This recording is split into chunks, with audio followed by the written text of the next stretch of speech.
Greetings, nerds. This is Scene and Nerd. I'm your host, Sarah Belmont, and with me, as always, is our Mr. Producer, Will Paul. How are you doing tonight, Will? Doing very well, Sarah. How you doing this evening? I'm doing good. You know, it's May. Yep. I can't Happy believe May. it's so weird how time works. I mean, we've already gone through, I don't know, what feels like 7 or 6 shows. I know, and I know we're finally getting around to X-Men tonight, almost 2 months after it debuted. But yeah, I'm glad we finally are because it was. I know we'll get into it more, but I definitely enjoyed the beginning of it, and yeah, and I know you had a fun. It sounds like you've had a pretty good weekend. We were just talking before show. If anybody of our listeners follow Sarah on social media, she was very excited about getting some tickets to a tease this Yep. in August. So go ahead and bookmark it now, y'all. In August, we'll have a short hiatus. Yeah, While there Sarah's will traveling for the show. there will definitely be a week where I cannot Yeah. record. That Yeah. is for sure. And I'm thinking about when House of Dragon finale airs. Yeah. But who knows? We'll figure out something.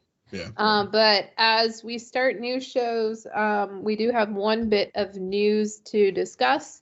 The controversial at times on this podcast show, Cobra Kai has announced that it will drop its final season on when, Will? Yes, so they had a teaser trailer drop today, and they're going to be releasing the final season in 3 parts. And the first 5 episodes is going to be coming July 18th. The second part will be November 28th. And then the third part will be sometime in 2025, which it'll be actually 15 episodes with this final season. And also there is the movie, which I think was supposed to come out this year, actually got pushed back to May 30th of next year. So I don't know. I would assume that part 3 would come out before the film, just to build up hype for it, because it's the film has both Ralph Macchio's universe and also Jackie Chan's universe of Karate Kid that's going to blend together. So that's the news from the Cobra Kai Karate Kid world. How did I fall asleep while you were explaining all of that? I was like, Because we're talking about Cobra Kai Yeah. universes? Oh my God. Yeah. Well, as you said, it was a very Netflix, controversial thing in our podcast. Yeah. Yeah, everything's on Netflix, correct? The film will be released, I believe, theatrically, but everything else will be on Netflix. Okay, interesting. Yeah. Very interesting strategies these days. Yeah. For different things, and also movies being released on streaming platforms and not going to theaters. Like before we started, I'm not finished with it, but I was watching the new Anne Hathaway movie, The Idea of You. Oh, yeah. It's playing on in the background. And it's fine. It is what it is. But it is better than Netflix dropped Anyone But You. Mm-hmm. Yeah, you've heard about this movie, right? Yeah. Like, because it made a lot of money when it was in theaters. Right? I believe so. I feel like it did. I feel like it did, yeah. Hearing about it. Glenn Powell and the girl from Euphoria, who's not Zendaya. Yeah. But or did it like just drop it actually, I don't know if it did make any money. I remember when it was released. I have a vague sense that it did. Okay. Like because of the date when it released, because I feel like it dropped like in January or something and just made maybe it dropped the weekend that Madam Web came out. maybe I don't think so, but maybe. Yeah. Anyways, because I kept hearing about this movie and the chemistry and all this stuff. Mm-hmm. And I'm sorry, I don't get it. I do not get it. That movie is trash. And this is coming from someone who loves romantic comedies, okay? I love that genre, okay? Mm-hmm. I know. I like you, but this, I don't think I laughed a single time. Oh boy. It was so bad. Mm. And it just, I don't know, but then again, you've heard me talk about movies recently where there's something about them where it's just like, okay, this is act 1, this is act 2, now we're here. Yeah. Man, I'm so not engaged, and which was my expectations going into this movie, The Idea of You. It's pretty much meeting my expectations, but because I didn't have so many people raving about this movie, I'm not mad at it. I knew what I was gonna get. Right. Their chemistry is actually decent. Okay. It's the writing of the script where I'm just like, really, you had this to play with, and you're wasting it. Yeah. You're just wasting it. And also, you don't. Okay, here's my theory. You don't watch romantic comedy to watch the two people just have a lot of sex. Okay, that's what we call porn. Yeah. Okay. You don't. You watch the flirtation. You watch the seduction of it all. You watch the meet cutes moments. You watch the miscommunication, and then you wind up back together. Right. I just feel like they had way too much, like, oh, we're in bed together. I'm like, wow, this is like a 15-minute long scene. Why? Really? And then we're just gonna jump to the breakup? This is quick. Okay. I will not put that one down for date night. No, I wouldn't. I just was curious about it because I feel like this movie should have come out a month ago, because I swear a month ago all I could hear was like Anne Hathaway doing interviews, and I'm blanking on the guy's name. He's an up and comer. He's been in a few things recently. But anyway, like they're great, so I don't mind it as much as I minded Anyone But You. So yeah, so just my casual rant about movies as I see them. I mean, I had to get this out of the way. Yeah. Because, and at this moment, Will's thinking to himself, wow, she just go right in. Are we going to ever talk about the shows? We will. I'll say my like 2-minute spiel on both of them. But this weekend, I don't know who did the scheduling of this. Bridgerton, I believe, is coming out this weekend. Okay. I got Selling the OC, which Netflix has a series. There's Selling Sunset, which is based in Los Angeles, and it's about real estate brokers. Yeah, but it's really about just older, like 30 to 40-year-olds, women being bitches to one another. Like drama. Like take Mean Girls and apply it to a 30 to 40-year-old age range.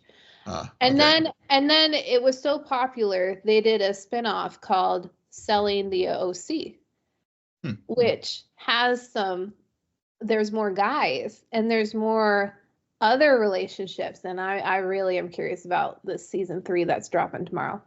I'm really looking forward to it. And then Bridgerton, and then this movie, The Idea of You, was coming out. And so I was just like, oh, okay, I was just going to take one at a time, got my priorities sorted. I usually get to Bridgerton late because reality shows are just easy. Yeah. They're just so easy to get through. Oh, yeah. I don't know why they did this, but the Real Housewife, Kyle Richards, her ex-husband Mauricio, he's a real estate agent in LA, and they came out like a year ago with season 1 of Buying Beverly Hills, and this is all on Netflix. So Netflix like just owns reality real estate marketplace. It sounds like it. Yeah, and I will say season 2 is far better than season 1. However, I don't really care for the family dynamics. So, anyways, it's this whole thing. It's very, yeah. I haven't honestly, other than watching the shows that we are going to talk about here, I've just been like kind of sort of watching the NBA playoffs. but the games, some of the series have been better than the others. So it's sort of like, okay, let's just get through the first round so we just get to the second round so we can actually have some good games. Well, I mean, Yeah. you're probably feeling that way because everything that happened with college basketball a few weeks ago, where Yeah. as somebody who doesn't watch basketball, Yeah. I could not believe how much any of my social media feeds were like college basketball, specifically women, Yeah. college Oh, basketball, yeah. Yeah. Caitlin Clark and everything. It's just, it was Exactly. crazy. Yeah. Yeah. For sure. For sure. Yeah. Okay. So I have another story. Okay. Go right ahead. I hate Hulu and Disney Plus Mm. right now. I'm mad at them. I don't know what happened, but it wouldn't let me resubscribe to Disney Plus by bundling it. Oh, It wouldn't let me do it. And I tried multiple days. I finally was able, and I just said, screw it. I'm just going to create a different account. you can just And none. yeah, I could have. I just created a different account and I was like, whatever. Yeah. But all right, well, that leads us to, as Will preemptively said earlier, 5 minutes ago before I went on my long tangent, we are starting X-Men 97, episode 1, To Me, My X-Men, which the premise is Cyclops races to find the source of new anti-mutant technology. Okay. It was good. I can appreciate that. How do I put this? It was the start of something, while at the same time we're walking into the story in the middle. Mm-hmm. Because very early on, it's revealed that Charles Xavier was assassinated by Gyrick. And this is off camera before the show even starts. So this is maybe like months later. Like how far along has it been? Yeah. So this is a continuation of the show, and from the show that originally was Saturday morning 92 to 95, 96. So this is 1 year later. Yeah. So and the so I watched. So I didn't watch like every episode back in the day, but when I was in college, I mean, I did watch the show quite a bit. I think there were, I think maybe about 95, I think, episodes total in the original, and so I was, so familiar with some of the story arcs and stuff. But at the end of the series, what happened was that Gyrick used a device on Charles that magnified his telekinetic abilities. Mm-hmm. And so Magneto had to, they since Magneto and Xavier are old friends, agrees to help him out, use his magnetic power to keep the outburst from hurting other people. Because I mean, at this point, Charles couldn't control it, and he was, the powers were growing and stuff. And so what ends up happening is I think Charles's one he fell in love with from another planet. They enlisted her to come get him and to take him. She's basically said that they have the technology and stuff that can cure him from what Gyrick had done to him. And so Charles goes off, and so that gets us set up to where we are now. So I guess everyone just thinks he's presumed dead, even though he does show up in the credits. So, but he is presumed dead, and why the series started off the way that it did with X-Men 97. Right. Which I'm familiar with too. And I've mentioned this on the show before, but I am in no way watching this episode and recalling exactly what happened at the end. No. I will freely admit I had to go back and I had to do some wiki and just to remind me what happened, because it's been about 25 or so years since I watched this show. Even then, I don't for me, I don't feel the need like I have to go back and watch it, just because the enough was familiar, enough was because I think the bones are the relationships, and it's there's clearly some moments between Wolverine and Jean Grey. There's moments between Jean Grey, all of the dynamics were there, and I know Rogue is in the background with Mhm. Gambit, and Right. and that's my ship. So that all, I can appreciate how, as you put it, like this is a continuation, while at the same time, for anybody who's new or it's been so long since they watched it, can still walk in and there's enough that they nostalgically remember, Yeah. while at the same time, like, well, I don't really know what, I don't really like this is, it still feels like a new story at the same time. Yeah. Um, Yeah. and so I think they did a good job about with like balancing that continuation versus while at the same time just like clearly starting a new story to Mhm. tell these characters. Um, I do admit I don't appreciate the choice of focusing on Cyclops. That See, was a bit annoying. yeah, well, I mean, he is sort of now the de facto leader of the Yeah. crew. So, and like, and as you said, the relationships really are what sticks out to me with this series. And of course, Logan and Scott's, and also Jean, the whole love triangle, but also just the mutual love-hate relationship that Scott and Wolverine have, was on display in this first episode, especially as Scott was being Mr. Leader guy, and Yeah. Boy and Scout. yeah, the Boy Scout. So it's one of the I've always seen, it's funny as far as characters. I've always liked Cyclops for whatever, even like when I used to play the arcade game, everybody would be picking up Wolverine. I would always pick either Cyclops or Storm. So That, that tracks. yeah. That tracks with you. That tracks. Which I don't I don't know. It's not like I like Wolverine either or Yeah, wanted it. Like I said before, my people are Gambit and Rogue. yeah, yeah. Okay, those are my people. Which they weren't featured that much, so that's Right. why I was a little like, okay. There was also a lot of Jubilee in Hmm. this episode, Yeah. and I will admit, I still don't really understand her powers. I really don't. Hopefully this season I will begin to. Yeah. Maybe. I will say, just yeah, as far as the power set, I mean, things do seem a little cleaner. I don't want to say cleaner. I guess the capabilities, and I don't know if it's because I mean, even though they did stay true to most of the '90s animation and stuff, they did do some creative like choices of allowing certain power sets to seem to be manifest itself a little Yeah. closer to to what they should be.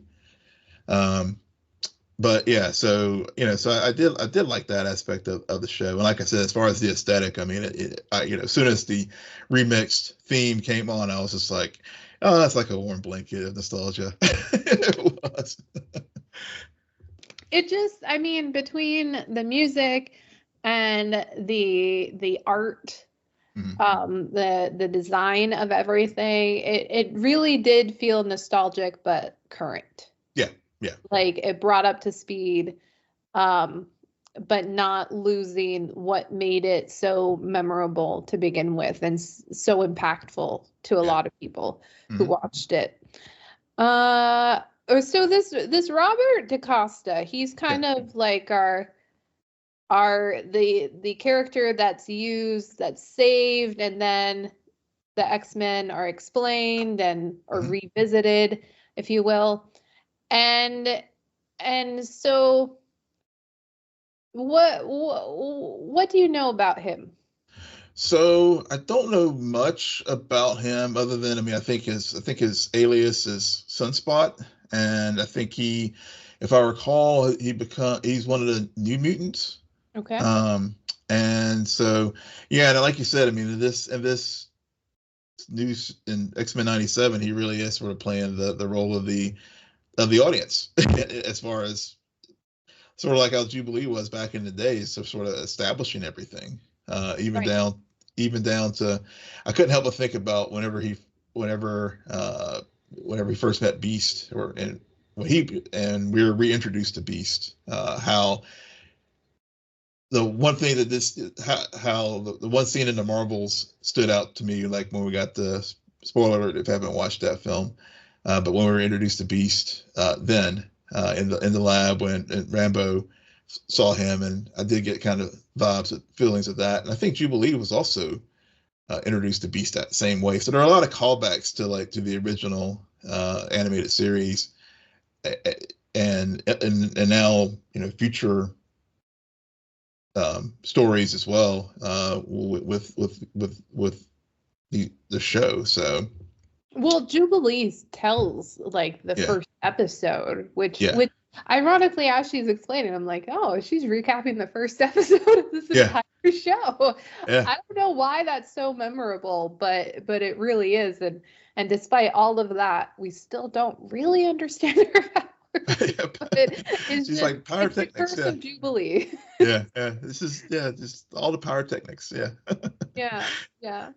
And so while Scott and Jean are dealing with their grief of Xavier's death, we also have Jean Grey being pregnant in this. So that will be a through line this season. And I, like I said, I watched it, but I don't really remember Morph. I don't remember Morph either from back in the day. I don't. Yeah. I'm saying it right now. I don't know why they allowed him in this family. He is annoying and he's just morphing left and right. And I'm just like, dude, that party trick, you could play it one time. Yeah. I get it. That's what you do. But seriously, man, it was not the best introduction of Morph for me, especially because he's posing as Charles when we're introduced. It's just like, dude, no. Too soon too soon across the board. And it's funny because for whatever reason, the moment this scene started to happen, the very end, the last few minutes, I was like, in my brain, I'm like, oh, we're getting that scene from the trailer now?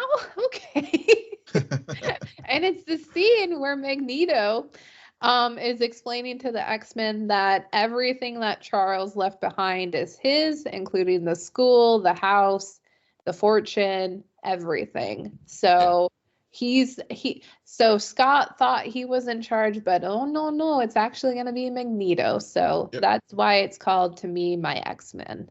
Yeah, and To Me, My X-Men, and also apparently that was the line of the in the very first comic book. At the last panel, Charles says that to the X-Men, To Me, My X-Men, and it was. And the next step, so it was sort of like their version of Avengers Assemble, and so that's where that came from, just to sort of bookend some things in X-Men lore. Right. Yeah. Right. But like I said, I really enjoyed it, because again, we're a little delayed in starting it. I know it's as of recording, I think the first episode of the 3-part finale aired this week, and which also had, I think the title of it has the the callback, what is it, totality is extinction, or the line that Trask has in the prison is the titles of these of the finales and stuff. So again, there's a lot of callbacks, and I really appreciate some of the storylines. They really get into the whole, for folks who aren't so familiar with the X-Men, as far as just the two factions, as far as humanity and the people who had the X gene and the prejudice and stuff. I mean, they really did do a great job of just helping to establish this world for, longtime fans could just jump right back in, but also folks who are new to this, and new fans and new generations can really get understand sort of the dynamics and the underlying prejudices and hatreds that normies, I guess, have towards folks who have the X gene. So like I said, I really enjoyed it and look forward to seeing more episodes as the season progresses. I've been having FOMO, seeing everybody reacting about it. So I'm glad we're finally to it. Right. Yeah, definitely. Yeah. No, I'm glad we are watching it, or to have started it, and we will see where it goes. I know there's one particular episode that I keep hearing things about. Yeah. So I want to get there before I get spoiled. So Yeah. And on that note, we move on to Fallout episode 3, The Head. The Wasteland's got its own golden rule. Oh yeah, this is when they're on the search for Wilzig's head. Yes, it is. So does the creature in the swamp? Yeah, the creature in the swamp eats the head. Yeah, it does. Yeah. Does Lucy like feed it to him, or because I blacked out on a part of this episode where I was very confused. Like I saw the ghoul using Lucy as bait. Right. So at that point, how did the sea creature get the head? So it ate the head because Lucy had wrapped it up, so we get into traveling through the wasteland. Ghoul catches up with, she gets to she sees Bambi, and then the creature, the Gulfus, I think is what they call them, ate Bambi, and then it attacked her, snagged her pack, and and as she was beating, trying to get away from it, it did swallow Wilzig's head. Yeah. So yeah, because she had it wrapped up in the little blanket there. Okay. Yeah. For some reason, I don't know. I watched this episode, but I was very confused. Yeah. Well. Yeah. I mean, it was a lot going on in that sequence there, because it was the creature was grotesque. So I was kind of like. I was like, it was a good mix of practical and special effect there, as far as the creature there. So, because especially when they were doing the waterboarding and her boot got caught in it and all that kind of stuff. Right. But the episode itself starts with a flashback of the ghoul. Back when he was Mr. Howard, pre-Ghoul days, if you will, on set of a Western movie where he meets his wife and daughter, and it's kind of it's a bookend episode because they start with the flashback and they end with the flashback. Yeah, because he was filming the Western, and the showrunner wanted him to kill the bad guy. Right. And he was very opposed to that, and he was like, oh, I'm gonna go talk to the producer, and they were like, I actually just got fired. So, right. So I like the way they set that up, because it was really showing how Howard, his sort of ethos and with playing this character, he really had some value set in place, which I think really does, like you said, with the bookend of this episode and also what we see in episode 4 when we get to it, really sets up a nice little arc that as I was watching these episodes, I got locked. These are the episodes where I'm like, okay, I'm on board with this series. I know last week I was a little, we'll see where we go, but and I think part of that was too just watching a prestige show like Shogun. It was kind of hard. It was kind of hard to go from that to prestige to popcorn, but popcorn with actually has a good story and all. But yeah, but this week I was like, now see where they're going here, and I did get. I'm like, okay, I'm on board with this now. So it does end with him putting on the suit for the Vault-Tec ad, correct? Yeah. Because I'm trying to figure out, is that in episode 4 or in episode 3? Yeah, they start to blend together for me too, because I watched them a while back. But so we meet his wife. We meet we met the daughter, of course, in the first episode. We meet his wife. She takes them to the you know, he steps away, and at the craft table, she's like, "I got a present for you." No, And we don't have to go through the well, entire scene. I'm trying to like put it together and make sure I'm not blending 3 and 4. So yeah, long and short of it, he gets he gets the Vault-Tec suit. Then they do the. But I don't think that was all in the same. Like, I feel like they ended it, and maybe they didn't. I don't know. They ended it. Oh, you're right. They actually ended up with him blowing the shooting the. They come across it in the wasteland. The thumbs up guy. No, that's episode 2. Oh yeah, that's right. That was it too. Yeah.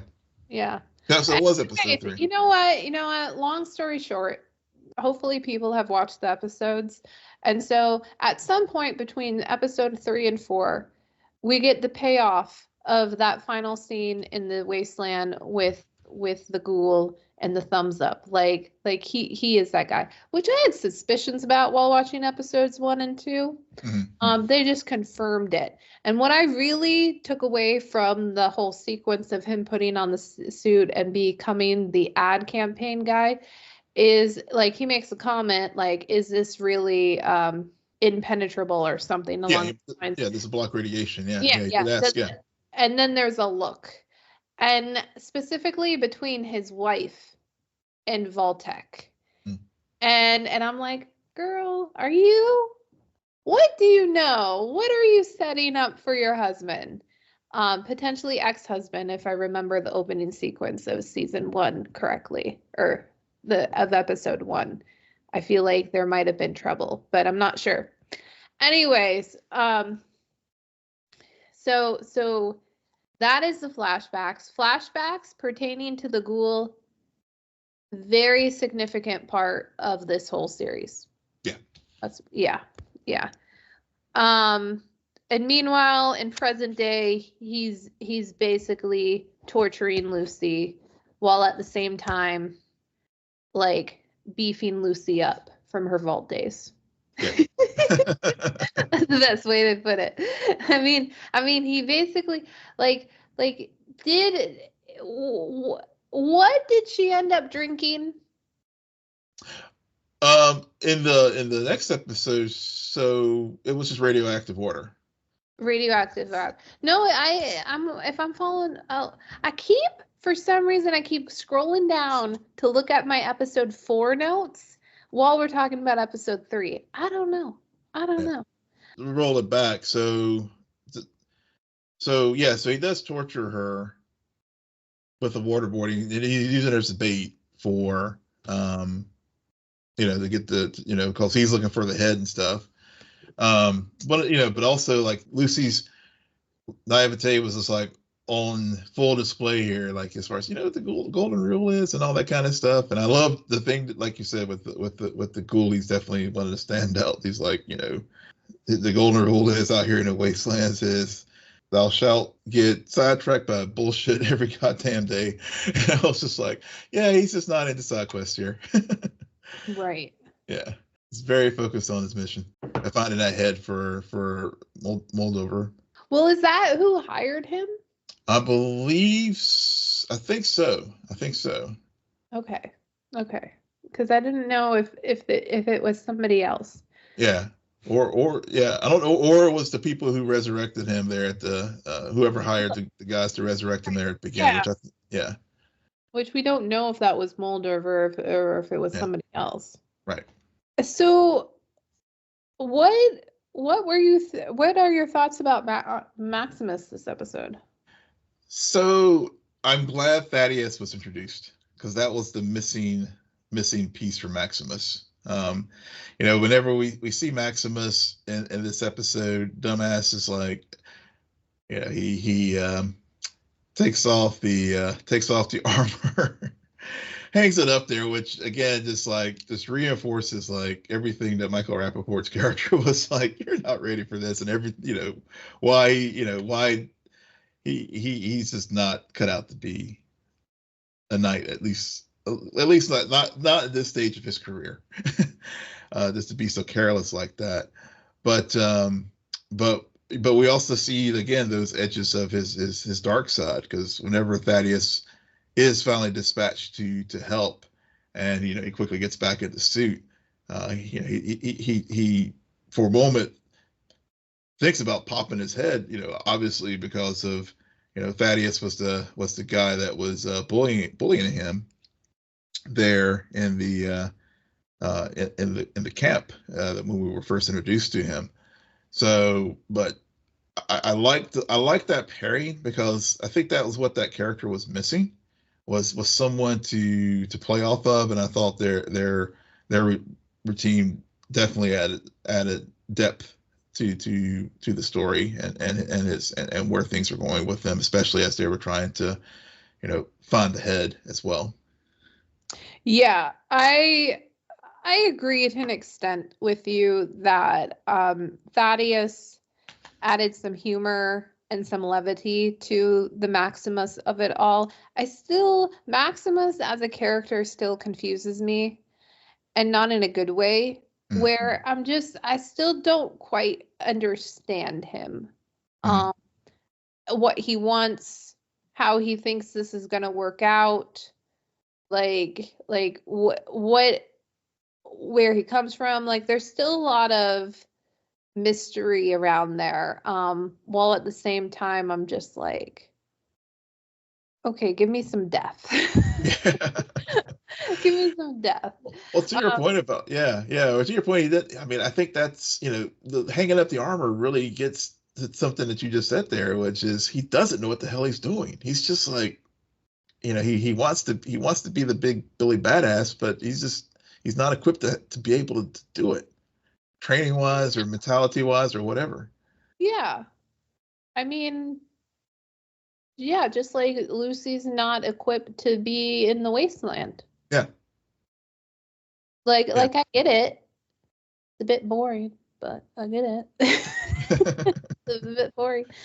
We also get some Vault 33 action, which I was not expecting, where Chet gets reassigned and is no longer gatekeeper. And we find out that there are 3 vaults, 31, 32, and 33, a complete triangle. And they are holding on to, and Vault 33, of course, is holding on to some of the raiders who remain from the first episode, and they decide that they want to rehabilitate and integrate them into their Vault society. Yeah, they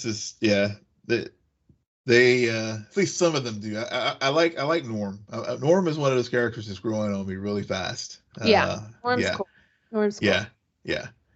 Because he's like, it's like, y'all really? Yeah, well, you knew from the get-go when he tells Lucy what's really going on, that the kid knows what's happening and understands politics, but he lacks this courage, and I'm not really understanding why. And so everything that between his sister leaving, his dad being taken, he's finding his own courage in a sense of figuring out what's really happening here and how to get his family back. Yeah. Which allows us to understand why the Vault Society was created, what does this all mean, and honestly, it just goes back to what Minerva says in the first episode, the McLeans, and the emphasis on that name, which I don't know which episode, but between episodes 3 and 4, Lucy does tell the Ghoul her last name, and even he recognizes it. So again, president, person, relation. That's all I'm saying. So Will, can I finally go to episode 4? Because yes, let's move to episode 4. Okay. Fallout episode 4, the Ghouls. Lucy and the Ghoul encounter dangerous situations leading to a moral dilemma and intense confrontations. Norm uncovers secrets of Vault 32, linking back to his mother's past and raising questions about the residents' fate. So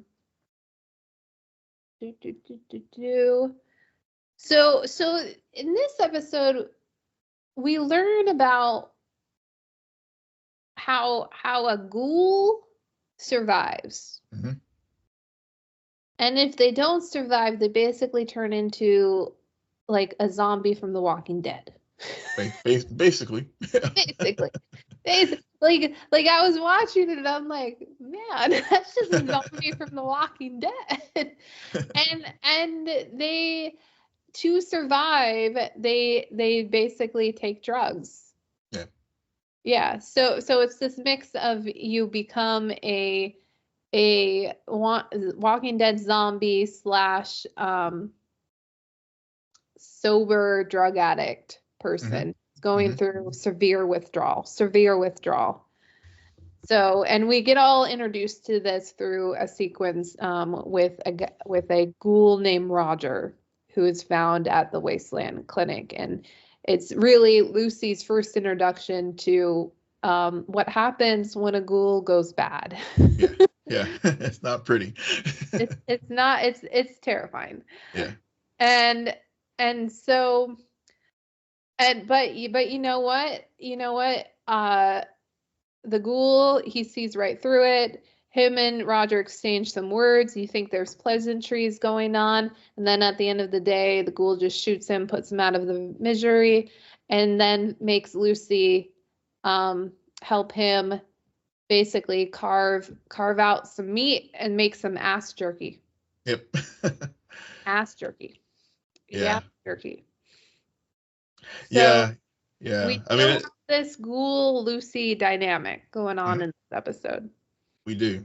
Yeah, and when I was watching this episode and what I was touching back on with some of the things with the ghoul whenever it was Howard, and also now with Lucy, I get shades of like the old classic novel Heart of Darkness, because it's a very similar like dynamic here where where the ghoul is Kurtz and Lucy's Marlowe, and we see especially how the way this episode ends when the ghoul's like sitting on the sofa there in the supermarket and watching the old movie that he made and saw the choice that he made as far as the ended up killing the bad guy, which was the thing that he was that Howard was didn't want to do.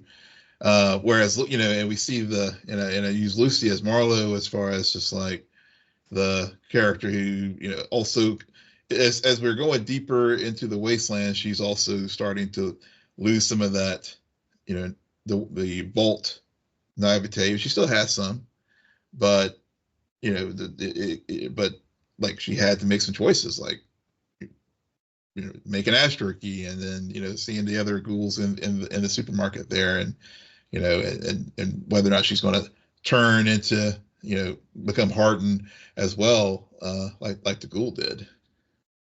Right. Yeah, there's a lot of that in this episode between the Lucy and the ghoul about the further she goes on, especially as his apprentice. The more she becomes just like them. Like she's disgusted by what she sees on the surface level, but the longer you're up there, the more you understand their ways, and the more you yourself find yourself doing these things, which I mean, we see play out later on after she gets basically sold for parts. Yep. Sold for parts. Not as a sex slave. No. No. Parts. It's just simply harvesting of organs.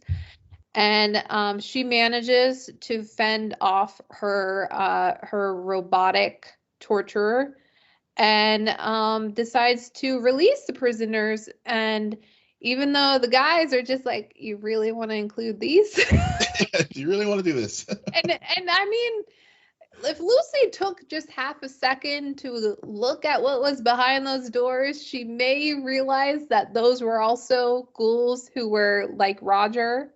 Yeah. So I don't know why that didn't dawn on her. But it was a pretty cool action sequence overall. With fighting her way through that. And I like it because even though so far the ghoul has been like driving a lot of the action we've seen on this show, because he was in incurring his own type of withdrawal at that moment. Um, and he was the one who sold her for parts. Like, he was put on the sideline, and Lucy had to step up and actually show what she could do. So it was good. And then she ends up also giving the Ghoul the drugs that he so desperately needs. Yeah, yeah.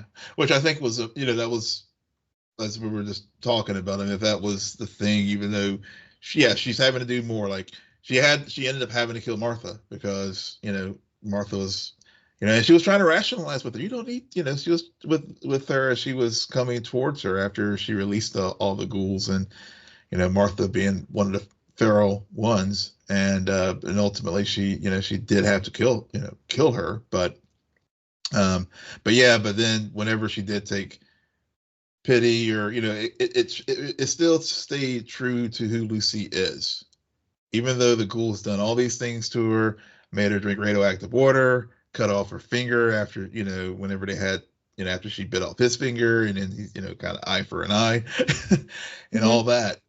With all this happened, she still, whenever it was at the end of the day, after she managed to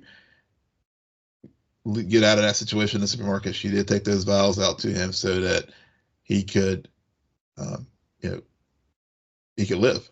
And so, so even though the wasteland has taken some things from her, it still hasn't taken the core person of who she is away from her, which, and then we see what the Ghoul sitting there watching the TV, and the look on his face whenever he's watching, what the, killing the bad guy after he didn't want to, and what compromises he's made, it really shows, like, really gets into a good juxtaposition of their characters. Yeah, definitely. We don't really, Maximus isn't in this episode, correct? No, we get a lot of action with Norman and in Vault 32 with Bert. Well, what's the guy's name? Chet. Sorry.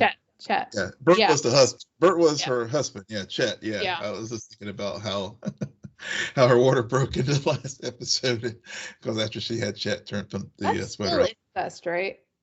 I don't really know the family trees, but yeah, I'm sure that there's some sort of level of incest going on there. I think there might be, because it goes back to the conversation at the wedding party with the cousins. Yeah. So there's definitely some familial stuff going on there for sure. Yeah. But overall, I like Chet just because Norm needs him. He needs his wingman, his sidekick character to help him figure out what's going on, because Norm finds himself interacting with some of these prisoners who suggest that Vault 32 were up to something. Which and then he has to go get Chet and be like, please be my gatekeeper, unlock the gate. And they end up going in there, and what's written on the walls is death to management, and some clues that things were not what they seemed. And at some point in the conversation, it was talking about how the Raiders got in there to begin with, and it had to be released from the outside. Well, they look on the pad, and I guess it's traced back to Rose McLean, who is Norm and Lucy's mom. Right. Because I know they were trying to access the Vault 32 computer from their side of the vaults, and they couldn't get in, so it was kept getting access denied. So when they got that reveal, it was just like, ooh, okay, what's going on here? And and then thinking back to the Ghoul, that name McLean, it keeps coming up, and there's several things, several possibilities here. Maybe Rose, another barter marriage, arranged marriage between two vaults, as far as being kids. And I don't know. I don't know if it has to do with that, just because Minerva Like she tells Lucy, "You have your mother's eyes." Yeah. And we also aren't really explained where Rose is and what happened to her. Right. Right. So we don't really know, like, and clearly they don't know, but they know No. their mom. So Yeah. at some point she was in the vault, but so far surface people know that name too. Mm-hmm. It's the Ghoul and Minerva in particular, who I still have that theory thrown out there that Minerva is the Ghoul's daughter, who we meet in the first episode. Why she's not a ghoul and why it's been 200 years, you know what? Fantasy. Sci-fi fantasy. This is based on a video game. Okay. Yeah. Let me have my theory. So Descendant. Long descendant. Okay. You know, I'm just saying there's weird connections all over the place. Coincidental. But I do like that. I do like having the odd offset that is the vault society versus the surface level. It's a good mix up. And I will say, even though I questioned it, I think I prefer episode 4 just because Maximus wasn't involved. I don't know why. I think it's just the 3 different storylines simultaneously happening wasn't working for me. It felt like go stop. But because you have Norm and you have Lucy both on like these parallel universes almost, like it worked for me more. It felt more fluid and consistent. While even though they were also searching for the target too, because there's so much we don't fully understand about the Brotherhood and Maximus's pathos as a character, it felt more like its own independent story than naturally drawn into this whole McLean / Ghoul mystery of it all. Yeah. I agree. Yeah. So, but Deaths to Management, and they were quick episodes. Yeah. I do have to say, last week I didn't realize at the time those were extended episodes, and I was like, "Dear Lord," that's why they felt so long. They were long.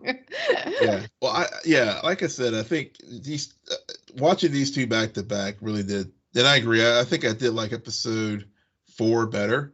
But they did complement each other very, very well. Yes. Yeah, absolutely. The whole Lucy Ghoul arc. I mean, so having to wait a week to watch episode 4, it wouldn't be as strong as if watching them back to back like this. So hopefully that pays off with later episodes to come too, as we're now halfway through. Yep, we are. Don't have that much more to go, and we will be continuing this Fallout story. I'm still, I know I hadn't shared my overall thoughts, but I hope our listeners know me well enough to know that I'm still on the fence. Yep. Definitely on the fence. Yeah. I'm not mad at it. I don't hate it. It's not the worst thing I've ever seen, but I'm still also just it's good. I mean, it's entertaining. It's decent. It's like I said, I've seen worse, I've seen better. But like I said, this week, these 2 episodes got me on board. I am on board now. Yeah. Will is soft. Yeah. Me, it's a lot harder. No, like I said, I had to move reset the antenna to like level set my expectations. Yeah. Well, on that note, Will, why don't you tell our listeners where they can find you? Yes, you can find me on X, formerly known as Twitter, at Will M. Polk, WILLMPOLK. And you can find me there too at SJ Belmont, SJBLMONT. Please follow our crew on Twitter at Scene and Nerd. Friend us on Facebook, follow us on Instagram and Threads at scene_n_nerd, and visit our website, www.sceneandnerdpodcast.com. But most importantly, rate, follow, and comment on Apple Podcasts, Spotify, YouTube, or wherever you get your podcasts. Good night, Geek Out. You're welcome.